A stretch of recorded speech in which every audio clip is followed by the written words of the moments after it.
Well, hello, everyone. We're just going to wait about 1 minute, 1.5 minutes, and we'll probably start around 3:02.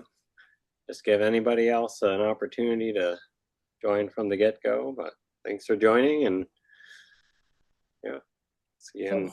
Feel free to say hello in the chat and maybe where your store is. That I like seeing that.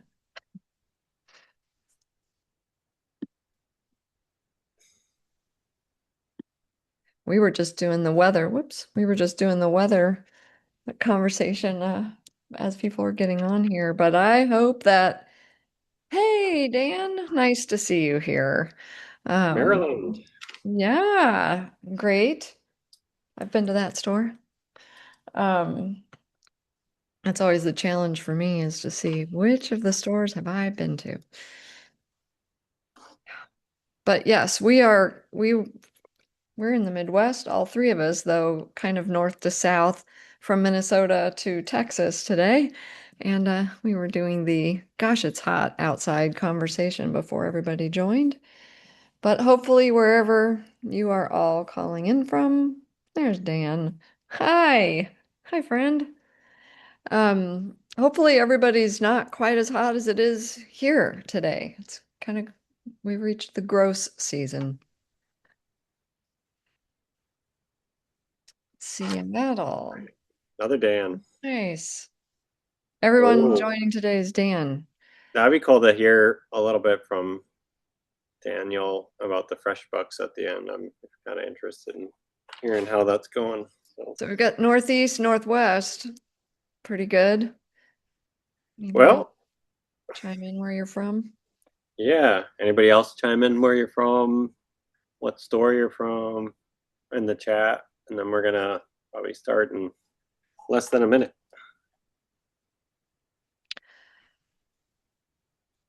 Yeah, it's Well, been, yeah. should we just get going? Yes, because I know some people are gonna attend the recording afterwards, Yeah. and so Minnesota. Well, Great. good afternoon, everyone. Thanks for joining the web series here, Shelf Life. This is a webinar series coming from University of Minnesota Extension, RSDP, where I work, Regional Sustainable Development Partnerships, on resource and strategies to support rural grocery stores. So rural, we kind of define as 5,000 or less in a town. Through our rural grocery work, we provide technical assistance with grocery stores and communities, organizations, mainly in Minnesota, but we're reaching out as much as we can. We could be helpful and strengthening long-term viability for the stores. And so this is the second season of Shelf Life Webinar. We're really excited to have Jeanie Wells here joining us. And Jeanie brings many years of hands-on experience working with independent rural grocery stores through mighty community markets. And today's session, as you can see, is focused on assessing the basics of grocery finance and with practical information for store owners. So with that, I'll turn it over to Jeanie. Thanks for being here, Jeanie.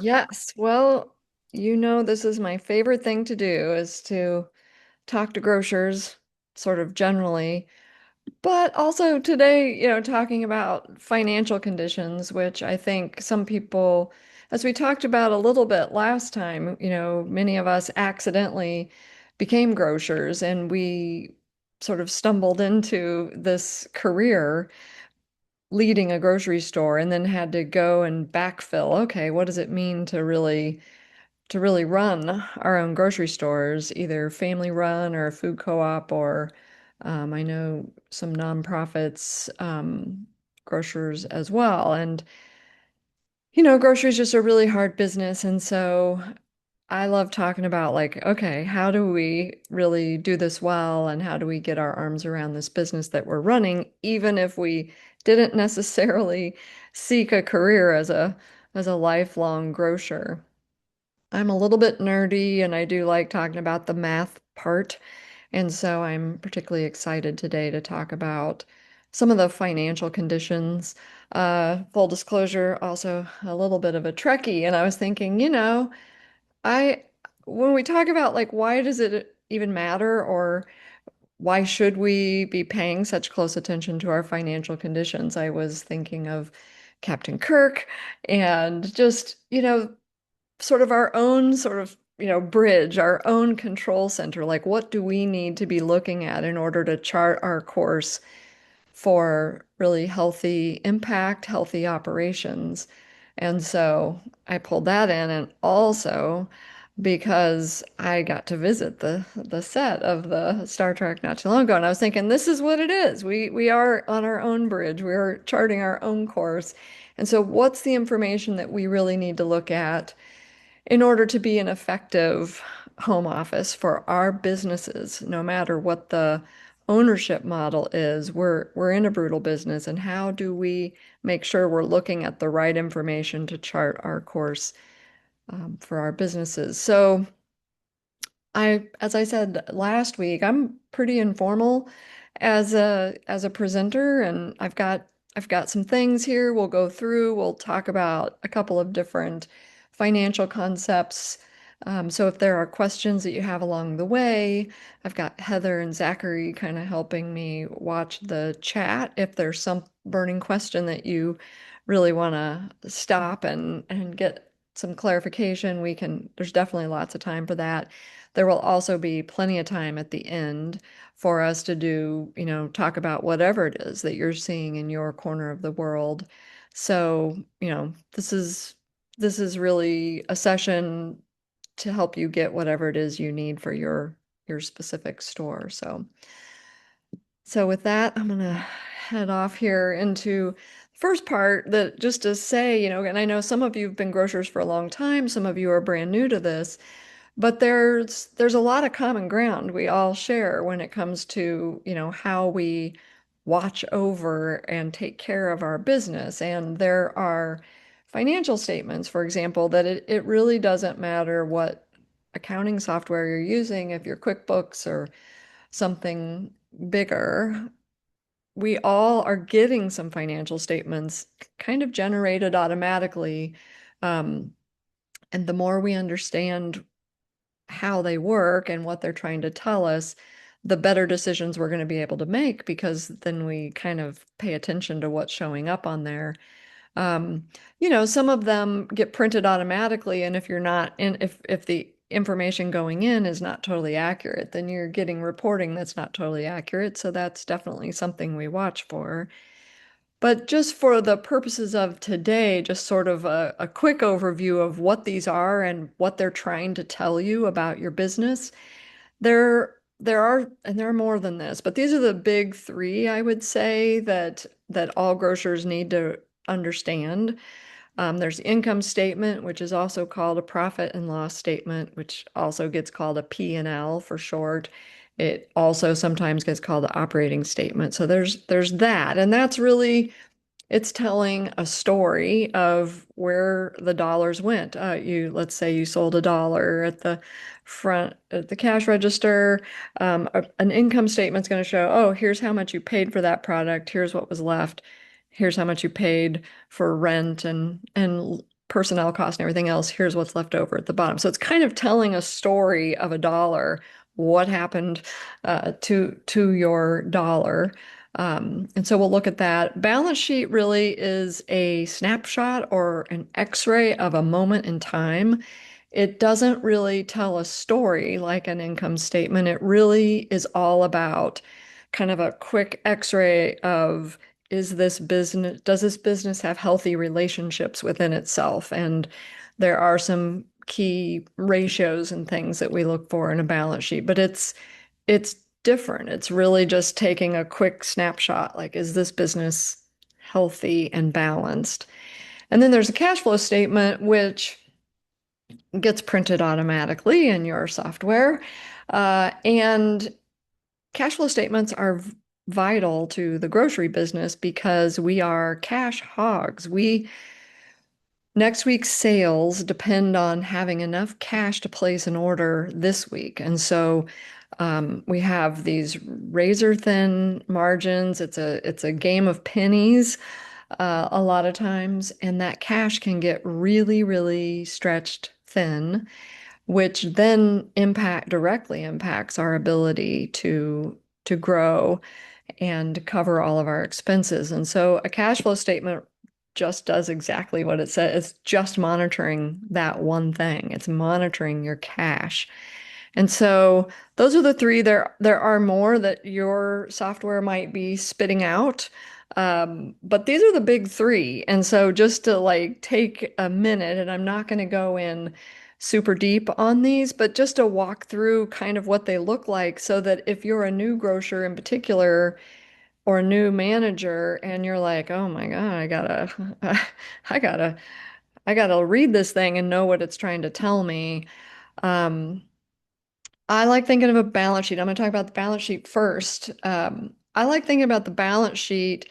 Um, it's really divided into two things. There's your assets, which I'll just put these up here. They're your assets, and it's really just here's all your stuff. Here's all your stuff that's worth anything. And on your balance sheet, you've got current assets, which are current is defined as anything that either is cash or can become cash really quickly. So the stuff that's sitting on your shelves, your inventory, that can become cash pretty quickly. And so that's kind of on a balance sheet, that's what's considered a current asset. It's very liquid.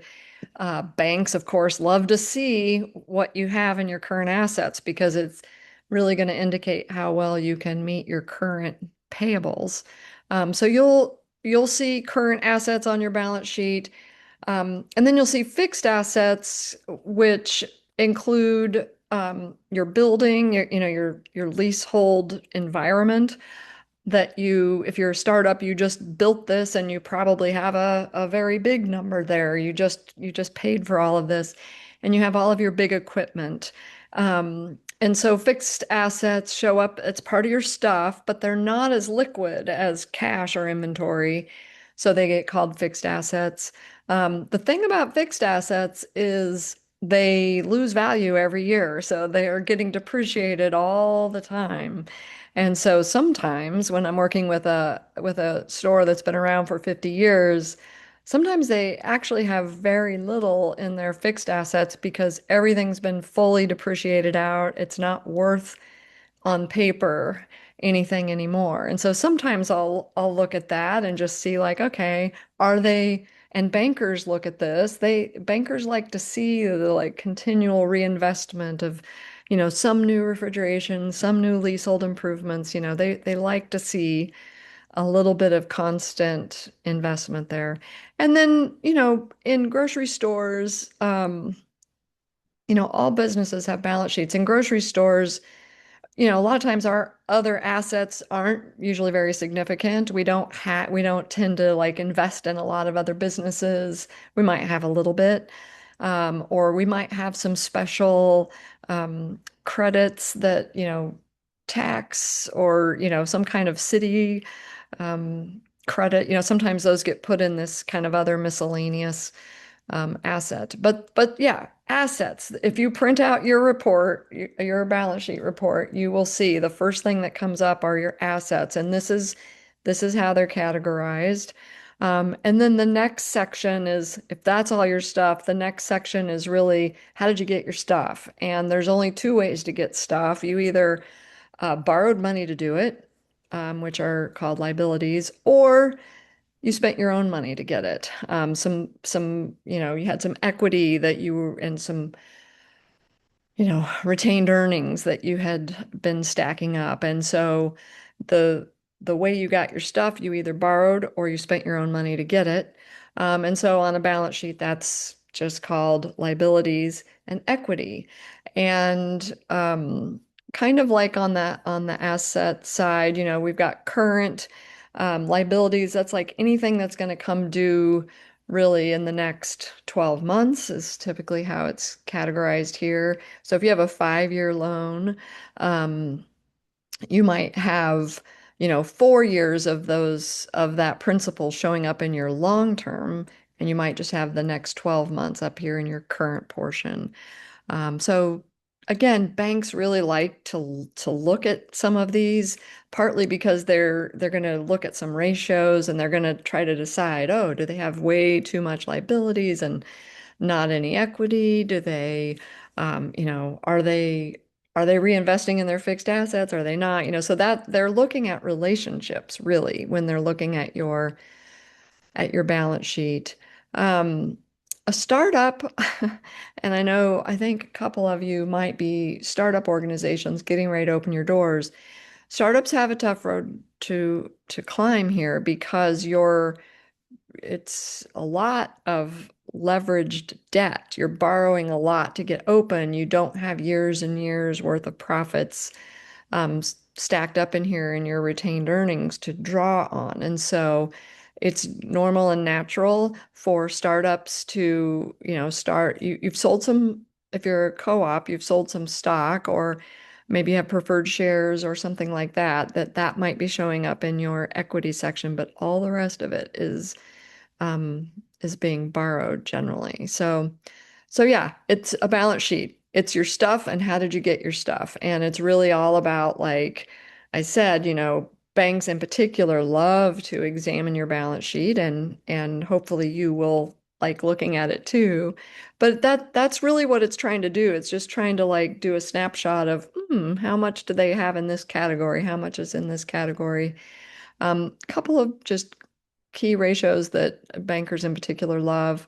Um, they like looking at the current ratio. They like to see, and I would say, a pretty typical benchmark is at least twice as much current assets as you have current liabilities. That's kind of just a good general rule. So that's something you can check your own for. Another one that often gets looked at is the debt to equity. If for an existing business that's been open for a while, we usually like to see somewhere around, you know, one part equity for two parts liabilities. I know when I was a general manager, we had, several years of losses and we had, our equity really got hollowed out. And so we ended up in some, situations where we had, 20 to 1 or something. And that's nobody wants that. A banker doesn't want that. You don't want that. But sometimes when you're a startup, you might see something like that because, like I said, startups have a really different looking balance sheet the first few years, really just until you get profitable. Um, so there's probably lots more I could say about a balance sheet, but just to like, if you've never heard of it, don't know what it is, um, that's what it is. It's called a balance sheet because, I mean, I'm showing these two things side by side here, your assets and your liabilities and equity. When you print it out, it'll show the assets first and then the liabilities and equity, but they have to balance. How you got your stuff, where did it come from? Those always are in balance, which is why that's called a balance sheet. So that's the quick version, and I'm going to do just a fast the reason that we really rely on cash flow statements, like I said, is that grocery is such a it demands so much cash all the time. And grocery stores notoriously get into trouble on cash flow when they don't have enough cash to float until, like if we spend all of our cash on inventory that's, you know, very slow moving stock, we're sitting there, we had to pay that bill and we're waiting months to actually sell through that product that we bought to get the money. And so if we do that too many times, we really have a hard time having healthy cash flow. You know that you have unhealthy cash flow if every time it's a payroll week, you have to check your bank balances just to see like, oh my gosh, can we make payroll? Can we can we make payroll and pay some of our vendors in the same week? Like if you're really watching like, oh, do we have enough money in there? Probably you are really experiencing, really tight cash flow. And there are ways out for sure. But basically, the way a statement of cash flow works, and they're all formatted kind of like this. They're really drawing information from your balance sheet and your profit and loss statement. So it's pulling information. It's kind of got a foot in each one. But all it's looking at is your cash. How much cash are you spending? How much cash are you generating? And so it's broken down in these three sections: your net cash from operations, which is really, kind of like how well the store is actually performing. Are you hitting your goals? Are you profitable? Um, what, you know, did you make enough margin to cover your AP that's going at, like it's really looking at like your just routine operations. What is that doing to your cash? But then it adds in your net cash from investments, which is really like if you were investing in any fixed assets, for example, if you were buying a new building or you were renting a new building or buying a bunch of new equipment, that would be considered an investment because it's going to go onto your fixed assets and be depreciated out. And so, sometimes we have months where we're not doing any of that, but then we have months where we really are buying and selling some things, and that's where that would show up. And then we have cash flow from financing, which really is just tracking like some of your debt payments, like what your principal payments, what did you pay towards your principal payments that month? If you made extra principal payments in a month, it would, which can be a really good thing, to be able to do that, but it would show like, it would be a hit to your net cash from financing, So it's really just looking at cash going out the door. It's a little bit agnostic in terms of, oh, did you spend that money on a good thing or a bad thing? It's not really that. It's just, did you spend cash or did you take in cash? And so your cash flow statement, it might have a lot of lines, but it probably has these kinds of headings in there. And then it totals it all up. Okay, what was our cash at the beginning? What was our change in cash? And what was our cash at the end? And, you know, like I said, a stable, existing, long-term organization, this might be pretty stable month in and month out. But if you start looking at your cash flow statement each month and you start seeing like a big negative change to your cash month after month after month, you are burning cash, so then if you see that as a sustained pattern, you know that you're burning up your cash reserves and will need to do something if it's a cash burn every single month. Um, okay, I'm gonna go on. I'll get through these and then we should have time, I think, to talk more about that. I know we've got kind of a range of levels of experience here, so I try to make it interesting no matter where you are or how much you've already seen some of this or not. Operating statement. This is the profit and loss statement, income statement. That's all the same thing. The Like I said at the beginning, this one really tells the story of what happened to the dollar. We sold something for $1. Where did all of that money go to out of that dollar? And and it doesn't matter if you're Walmart or if you're a tiny, $500,000 year store in the wild and untamed prairie of Minnesota. All of groceries profit and loss statements look remarkably similar in structure. They all start off with sales. We take out our cost of goods, and whatever's left over is our gross margin. And there's a range here, which I'll explain in a second. And then, so out of that dollar, after we paid for the thing, we've got 30 to 38 cents left that we then pay our personnel costs, which, typically for a grocery store are, somewhere between 16 and I'll say 23%, though that is getting harder and harder to hit that. Um, but 23 is still a good goal. But the key thing is we want that margin minus labor. So after we've paid for the products and after we've paid our staff, all of us need a certain amount of margin minus labor left to pay everything else.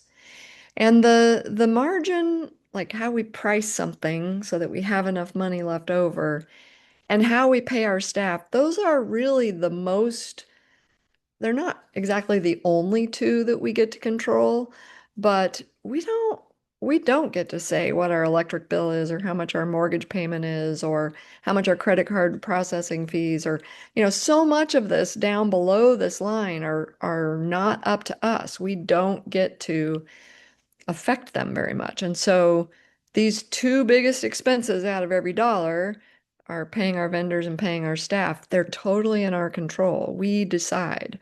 And so it's just really important that we're managing our pricing and our margin and our labor so that we've got enough for our business to be able to pay all the rest of it and still hang on to maybe a penny out of every dollar that we sell. Um, you know, it's that's the same with all of us. That's the same whether it's Walmart or a little tiny store. We're all fighting to hang on to 1 cent, maybe 2 cents, and that's if you do everything perfectly. So it's a really brutal a model, and that we all are sort of we all live under the constraints of this model. The variables here, and you'll see I've got some variations here. Um, the biggest, I think, the biggest things that decide, what those percentages are going to be for your business are the scale of the operation. The bigger it is, generally, the more efficient it can be on labor. So if there's a big corporate chain, they've got one marketing department. They don't, if they've got 50 stores, they don't tend to have 50 marketing departments, so they're able to economize on their personnel expenses. So scale does matter. Grocery is a volume game. And so that's one feature that would really kind of set up how your profit and loss statement might look. Um, and then what kind of business it is really does matter. And I know for some of you who are startups and you're trying to figure out your product mix, uh, making those decisions, right at the very beginning, you are automatically sort of casting the framework for what the ranges are going to be on your specific profit and loss statement.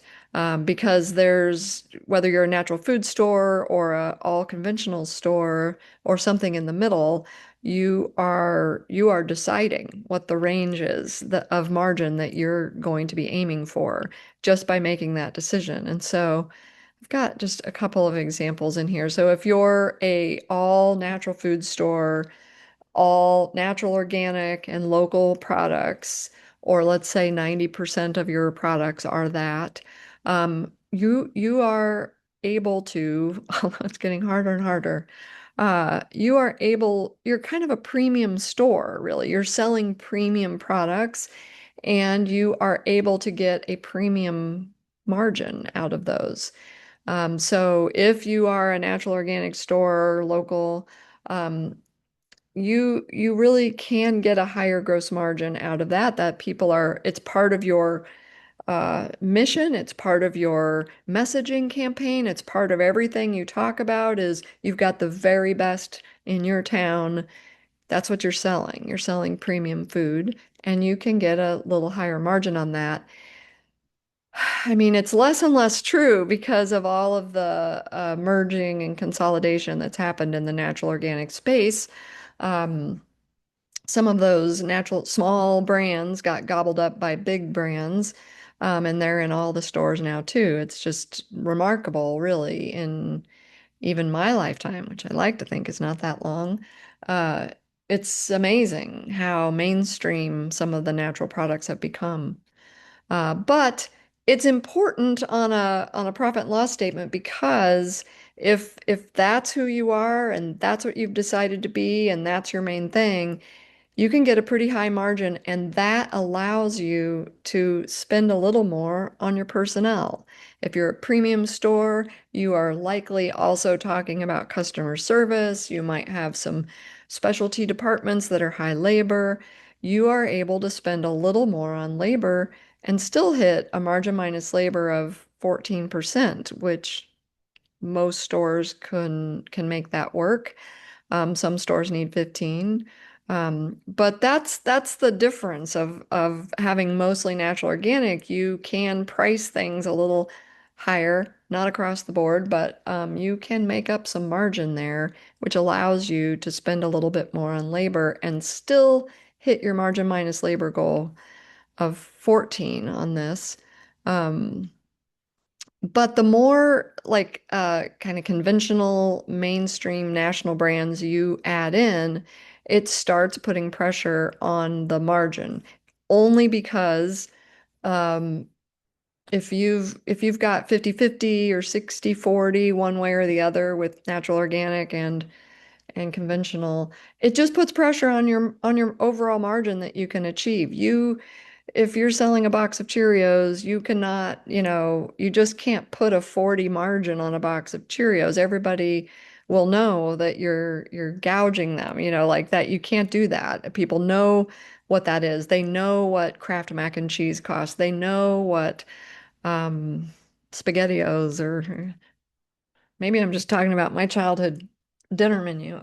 But whatever it is, the more of those kinds of brands you have in your store, there's just not enough headroom to put a premium price on that. Everybody knows what those cost, and it just starts constraining what you can spend. I mean, what you can price it at, and that constrains how much you can spend on labor. So in this example, I've got the margin minus labor in here of 13%. Um, hoping that they're able to manage the rest of their expenses well enough to still have a positive net profit. But you can just see, like, you take off a couple of points of margin, it means automatically you have to start shrinking your personnel costs in order to make this work. Um, and I know there's some variation there. And if you're a mostly conventional store, which some of you are rural grocers, this is mostly what you're carrying. You're not really carrying a lot of natural organic, or maybe just a little tiny bit. This is probably more what yours looks like. And kind of like what I was saying about the national brands, you don't have a lot of freedom to charge whatever you want. People won't, you're convenient, so they don't have to drive, 30 miles to a Walmart, but there's a limit on what they will pay for. And they might just sort of cherry pick you, but they won't do more shopping there if you're putting a 40 margin on everything. They won't. And so you really feel the pricing pressure, the more conventional foods you have in your store.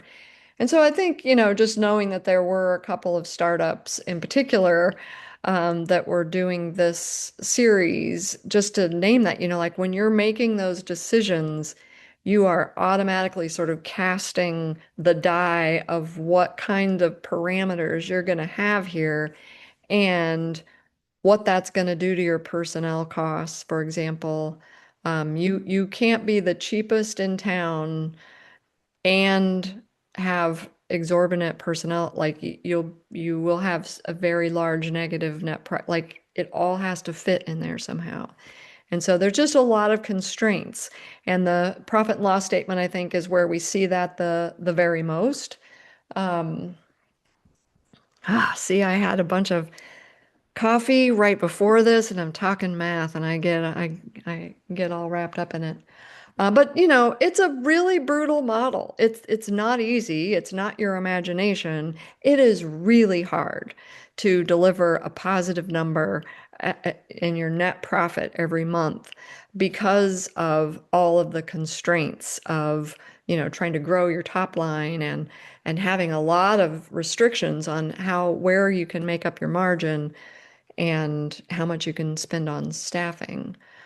So it is really, really tough. But I think, um, yeah, just that's sort of the quickest overview for financial statements. And there's, like I said, a lot more we could talk about. There's a couple of key metrics, just in terms of, this whole session is about like how to know how to assess our business. And so those are sort of the financial statements that you should be looking at each month, each quarter, um, for sure. it's probably a whole different workshop, but the quarterly margin reports are really important, and that's where if we're doing physical inventories, that's where we usually know the margin that we're hitting. And so we pay a lot of attention to the quarterly monitoring or the financial reports for that reason, which I'll talk a little bit more about margin. The four kind of key performance indicators that there's many of these, and I've got it down to these four just to touch on really quickly, that all grocers should be paying attention to are sales growth, margin, and really two ways: how to apply properly a margin and also how to know if you hit a margin. That's really important. Personnel costs and inventory turns. And everyone who registered for this session, we're gonna, with the recording, we are gonna send you like a cheat sheet that I'm gonna put some calculations up on the screen here, but uh, don't panic. You're gonna get these emailed to you as well. So, but just to kind of like walk through them a little bit here so you can watch the video and I know some people end up in grocery that are math phobic. And so I'm just here to tell you, it's you can do this. It's not terribly scary. And my mission in life is to make it really not scary so that you can really pay attention to what's going on in your store.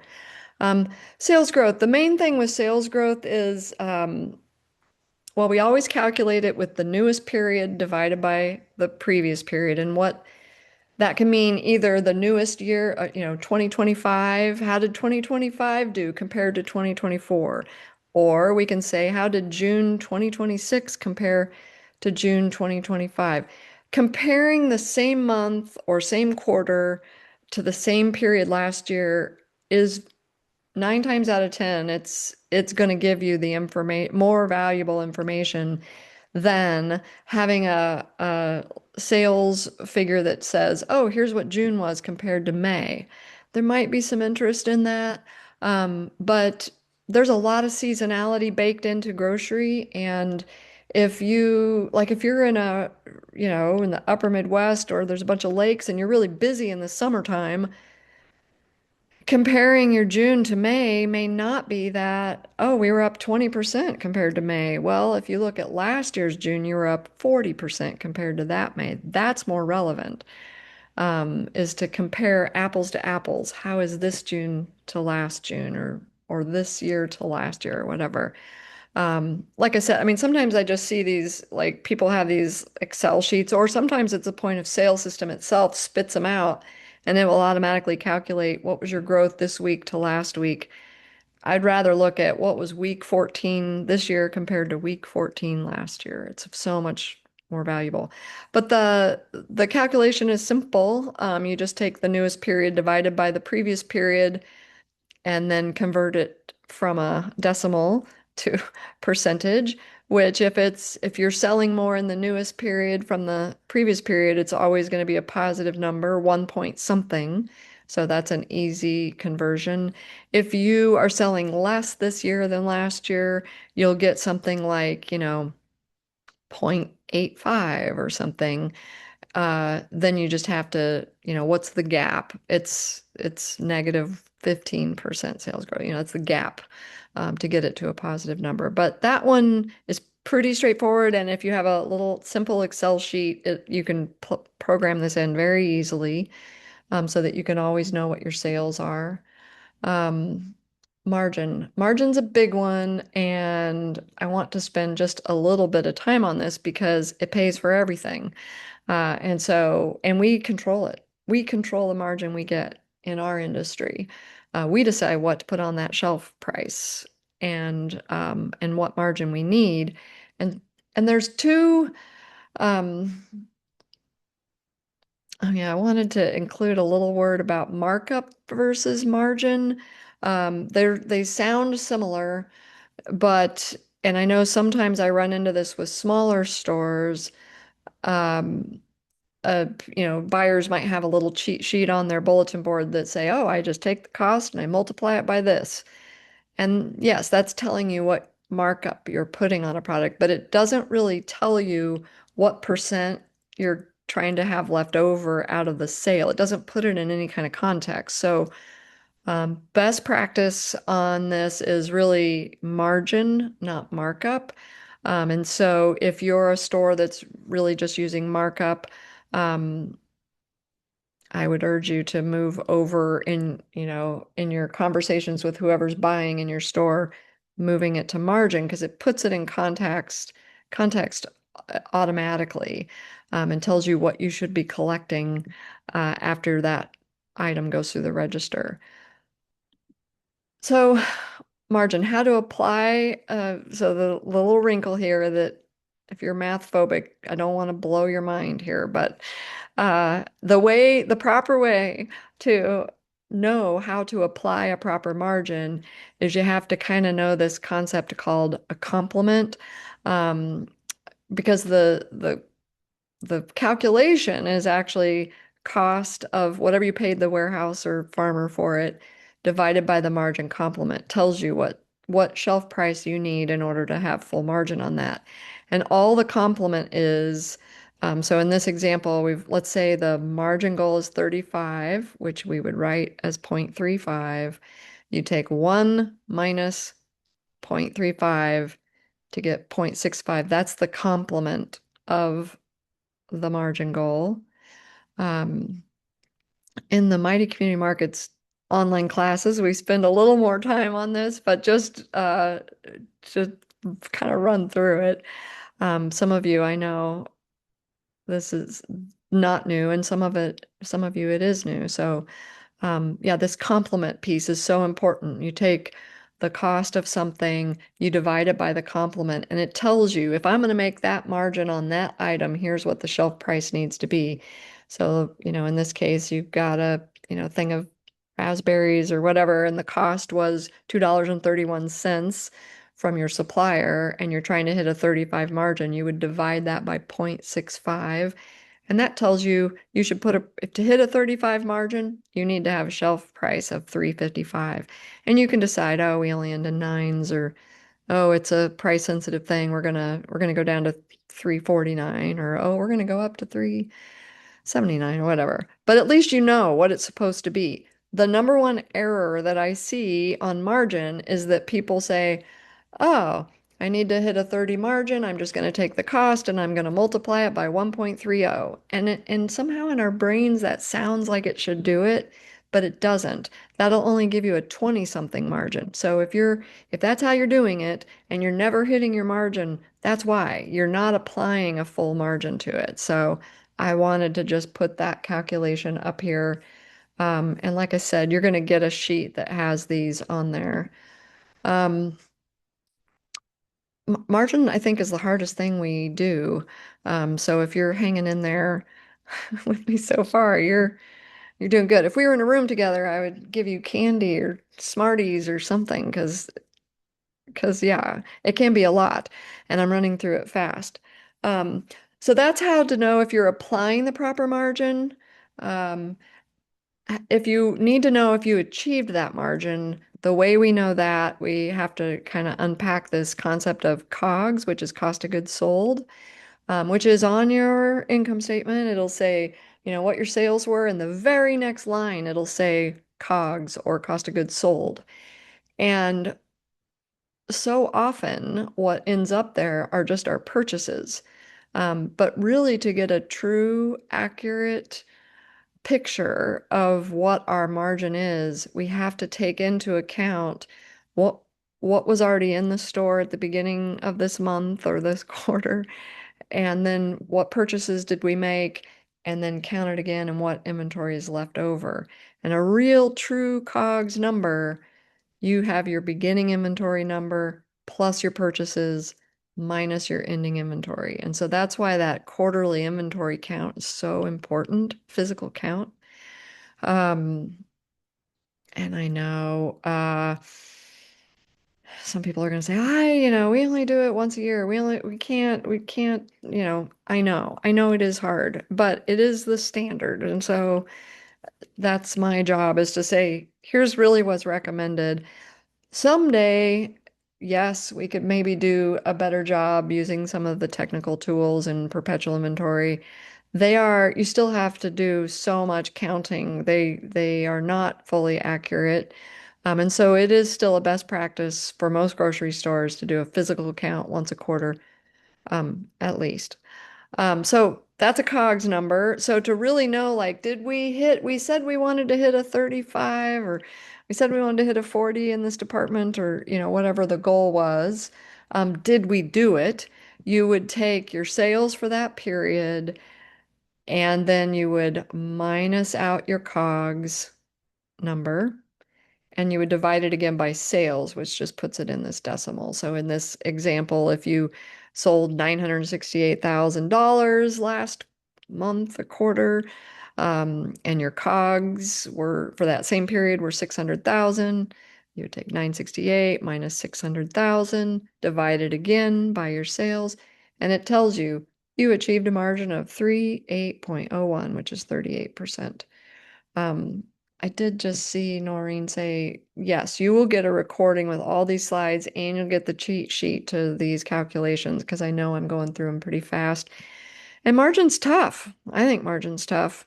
Um, Sometimes we think we're applying a margin and then and we didn't at all achieve it. And so, there's probably lots of things that you can think of right now. This is some of the reasons if you are hitting a lower than expected margin, it's one of these reasons probably. Just it's kind of a nice thing about margin actually. If you're having margin troubles, there's really a limited number of things it probably is. So just work your way through this list and you will find the culprit. Um, I'm putting this in here with a caveat that I know there's a lot of variation, but I wanted to at least have it in the recording, some ranges of what is typical achieved margin. If you're a mostly natural organic, higher margin type store, these are the department ranges. If you're more conventional, these are probably more your speed. And if you're a hybrid, you're probably somewhere in the middle. And there's a lot of variation in there. So take all of that with a giant asterisk next to it. I wanted to just say, most of us, if you at the very least apply your margin correctly for the store, but most of us have to um, have some nuance in that.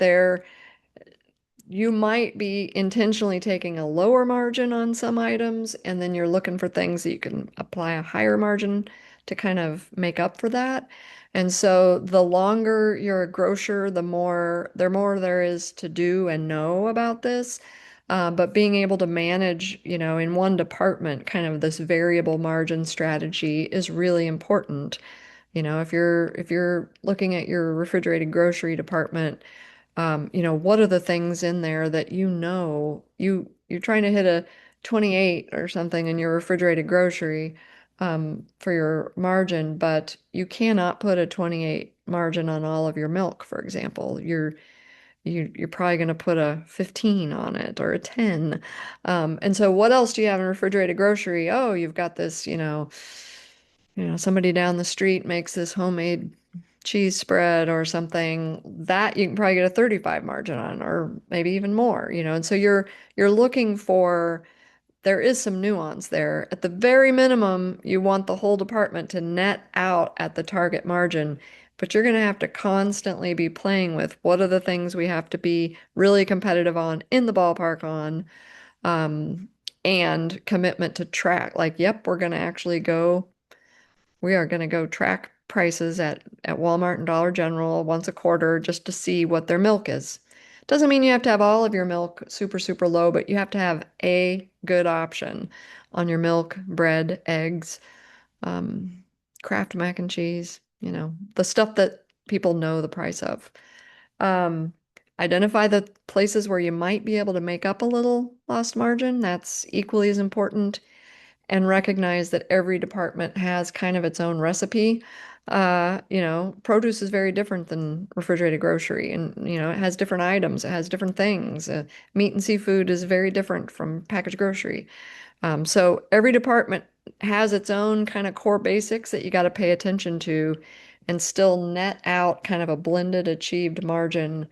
Um, so start with doing your calculations right and then decide, is this a loaf of bread that we're trying to be really low cost on? Then we know what the full margin price would be. We're going to take it down a little bit because we know we need to be competitive. Okay, we're really almost through here. Personnel, there's a lot. We could say there's a couple different ways to calculate it, but the main one that I wanted to put up here, just because we looked at margin minus labor, this one's pretty straightforward. You can calculate either your direct wages or your total personnel. So usually if someone's talking total personnel, it means with all of their taxes and benefits, whatever that might be, time off or health insurance or whatever you're paying for.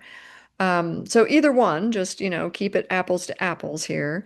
But you just take any last week, last month, last quarter, last year, whatever you're looking at, and you can take your total sales, um, divide your total wages for that period into that, and it'll tell you what percentage you're spending. So if you're trying to hit a 23 for the whole store, or you're trying to hit a 32 in that department or whatever, you just take your wages divided by your sales and it'll tell you. So this one's so hard. This one can really get away from us. And I think we're squeamish about managing it, but it doesn't mean if you're way over, it doesn't necessarily mean you have to lay people off. It just means you really need to pay attention and make sure people are scheduled during peak hours or, making sure that they're really there to meet the store's needs and not just their schedule. Here's an example of, again, lots of asterisks, lots of caveats here, but just to give you something to base this on, direct labor and total personnel. If you're a high margin store, you're probably going to be able to do this. If you're in a lower margin store, you're probably going to be constrained to something like that. I've also put sales per labor hour in here, which will be on the cheat sheet, but it's just a way to keep track of how many hours, how well you're scheduling for the store. But the last key metric I want to get to before we run out of time is I do want to talk about inventory turns. We just have a few questions also, just to Sure. make you aware. Yeah, I see them coming in there, and I'm just like, I think I'm talking faster and faster so I can get there. Are they things I should stop and answer right now, or should I? I've got this last metric was the last thing I was Yep. going to do. Maybe I'll just do this. Inventory turns are really, really important because it really directly impacts our cash. That's one of the big reasons. If we're investing all of our dollars into very slow moving inventory, we are going to run out of cash, guaranteed, guaranteed. So huge impact on cash. Whenever a store is in cash trouble, it's the first thing we look at is let's get your inventory management on track here so that you're turning things at the right speed. If you're on net 21 with a supplier, you ideally would want to sell through that case of salsa or whatever it is in about 21 days so that you got the delivery, you had 3 weeks, you sold it, now you have the money, you're cash neutral. You got the money to pay for the thing when it comes due. But the smaller the store, generally the slower the turns, and sometimes this is where smaller stores really get into trouble. Huge impact on cash. I also think it's really important. It measures how well we are matching what our shoppers want to buy from us. Sometimes, and don't even get me started, but sometimes we like to buy what we like to eat, and turns out we're the only ones that want that super weird flavor of the whatever it is, and our shoppers don't want it, and it just sits there. So the staff preferences really can really slow down our turns if we're not paying attention to what people want to buy. So the calculation on this, it's that COGS again, which is beginning inventory plus purchases minus ending inventory. And it's the COGS divided by our average inventory, and that'll tell you what your annual turns are. So to get an average, if you're doing quarterly inventories, you just add them up and divide by 4 to get an average to take out some of that seasonality. Um, I know. I'm like, people are like, oh my, wait, what? You can go back and watch this. But yeah, just to like, here's an example. So let's probably $6 million store. Their COGS last year, 4.5 million, and their average inventory was 300,000. You would just take COGS divided by average inventory, and it tells you the store is turning 15 times a year, or about every 24 days. And so, it's just important to keep an eye on this because it can soak up all of your cash. If you're getting a truck every week, um, you're really just buying to get to the next truck. You don't need to be backstocking a whole bunch of stuff if you're really short on cash. You don't need to be, just buy what you need to get to the next truck and not run out and look empty. But sometimes we overbuy. Sometimes it's as simple as that. Again, super big caveat, but just to have some guidance here on what kind of turns, if your whole store, gosh, we're only turning 6 times a year, and what's happening, you would dig into the department numbers and start, oh, this is good, this is good. Oh, it's this department's turning way too slowly. And it makes sense. The perishable ones turn faster. You can't, it doesn't matter how good of a deal it is on lettuce. Nobody wants to buy a case of lettuce. So, highly perishable. So yeah, these are the big four. They directly impact our financial statements all the time. And so I know I ran through these quickly, but just, getting familiar with them and starting to see like, what does this look like at your store? This is what it is to run a grocery store sometimes. My last little nugget is grocery is actually not very mysterious. Feels that way, but there are ways to figure out what we should be selling or how much we should buy or how much we should be scheduling. Like it's not as mysterious, I think, as it seems. It's not just whatever we can think up.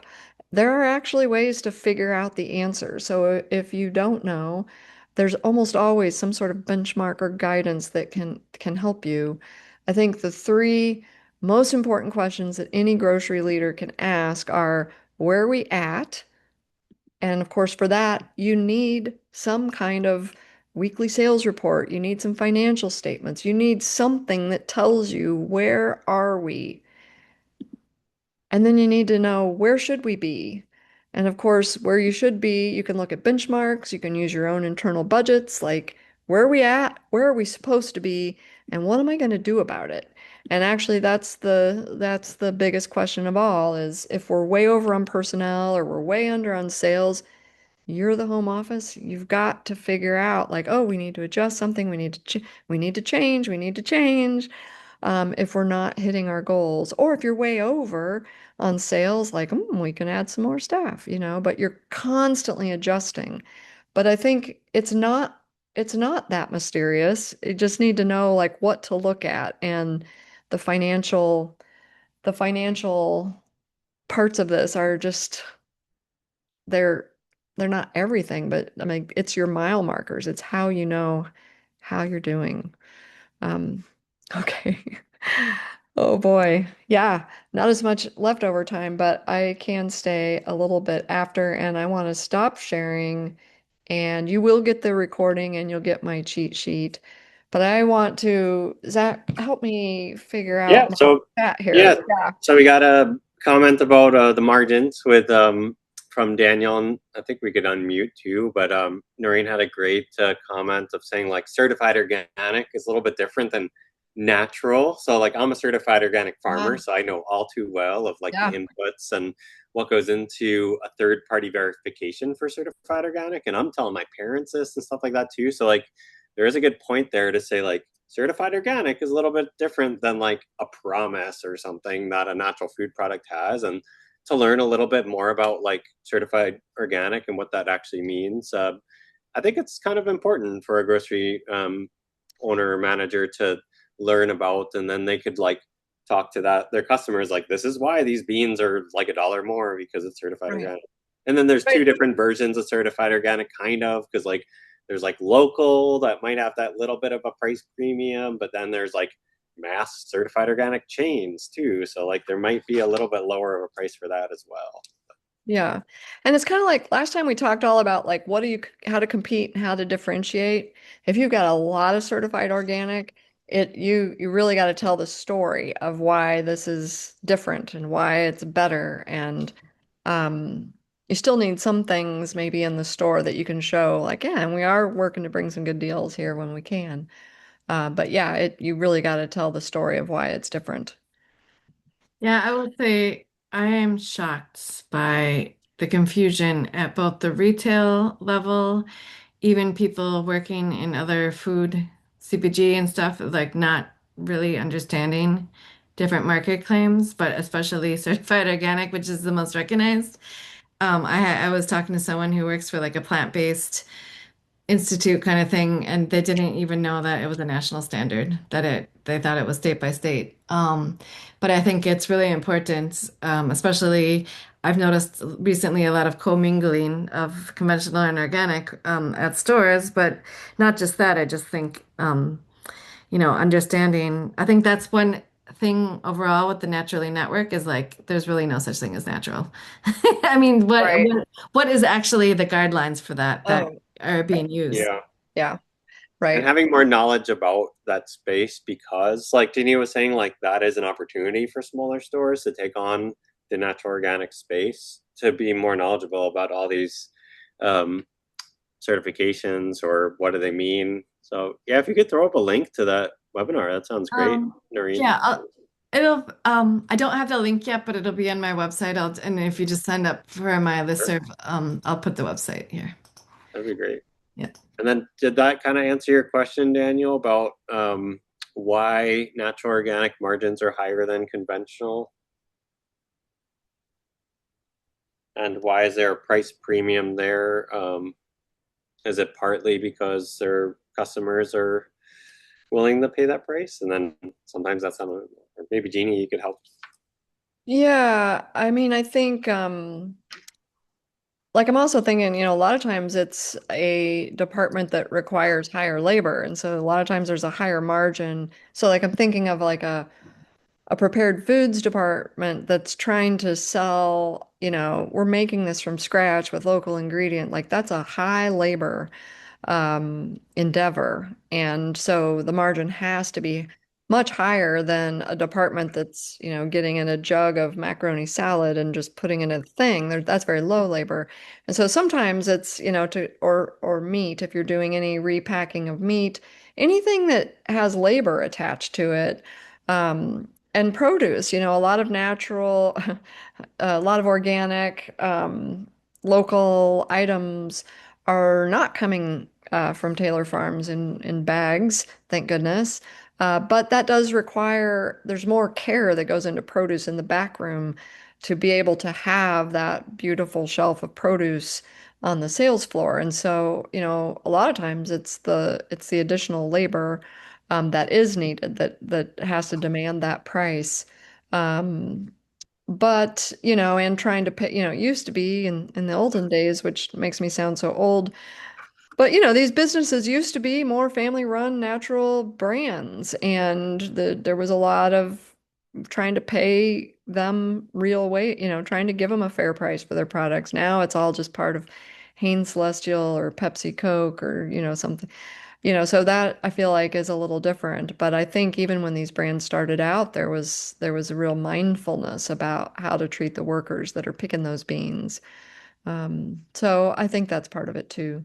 Um, I saw a question back in there, Daniel, about the balance sheet. Uh, oh, where did it go?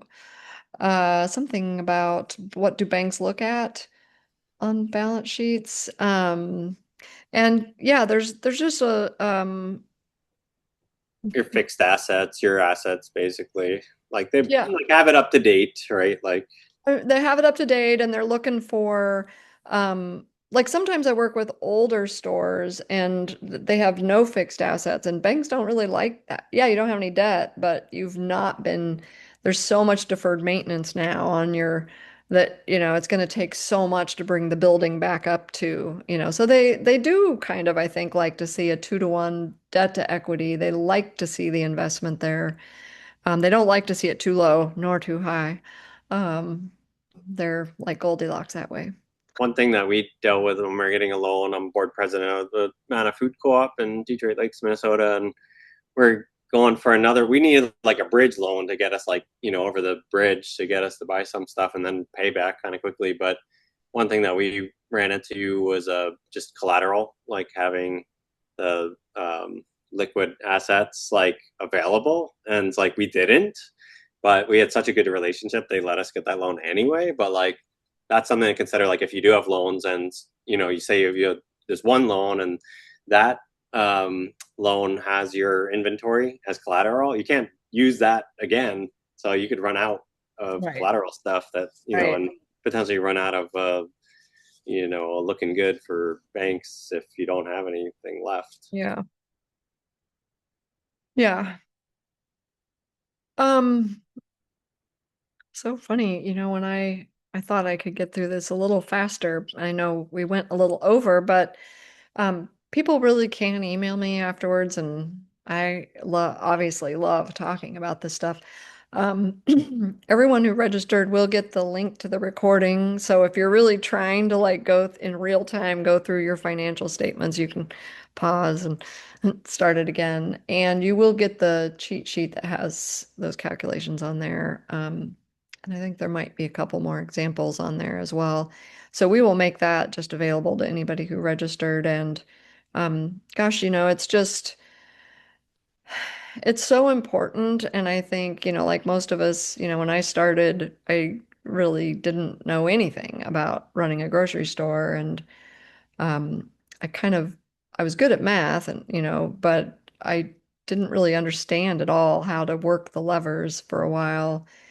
And it's so important. And especially when it's hard to get the top line to grow, learning really how to manage our expenses so well is really critical. So yeah, I Jeannie, do you have any comparison? Sorry, I'm not on camera. I'm just, yeah. I had a nap before, so I'm still kind of whatever. But I'm wondering, do you have any comparison between like margins, wholesale versus direct to consumer versus retail at different levels, like a national retailer versus regional or food co-op, that kind of thing?